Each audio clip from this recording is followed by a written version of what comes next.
L'homme était complètement secoué de tremblements. Il a ouvert une balle avec son couteau. Puis, il a répandu la poudre sur une planche de bois. Il a attrapé quelques branches sèches à côté, les a brisées en petits morceaux, et les a placées près de la poudre. Il a ouvert une seconde cartouche. Il a dirigé l'amorce vers le tas de poudre. Ensuite, il a ramassé le couteau au sol, essayant de frapper l'amorce. Mais ses mains tremblaient tellement à cause du froid qu'il lui était impossible d'atteindre l'amorce. Alors il a soulevé l'amorce avec un bâton. Il a ensuite frappé le manche du couteau avec une pierre. Craignant que la flamme ne s'éteigne, il a continué à souffler dessus. Pendant ce temps, les ennemis derrière lui continuaient à le poursuivre.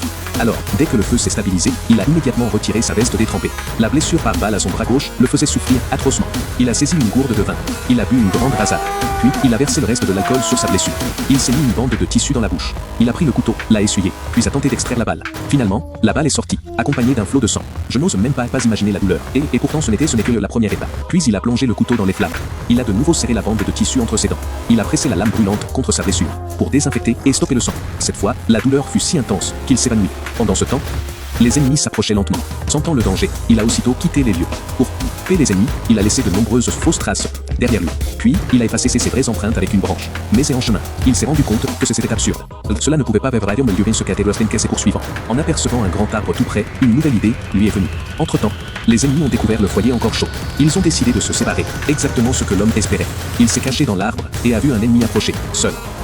L'homme était nerveux. Soudain, l'ennemi s'est arrêté net. Il a repéré les empreintes dans la neige. Il s'est arrêté, a scruté les environs.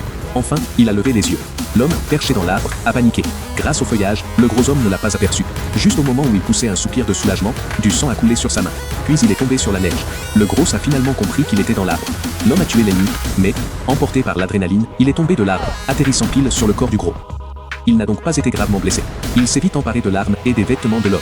Il devait se débarrasser du cadavre au plus vite. Il pouvait sentir les autres se rapprocher. Comme prévu, les autres chasseurs de primes arrivèrent bientôt au pied de l'arbre. Tous furent stupéfaits par ce qu'ils virent. Il s'est avéré que l'homme avait plongé ses mains dans le ventre du gros pour les réchauffer. Mais l'homme avait déjà quitté la forêt.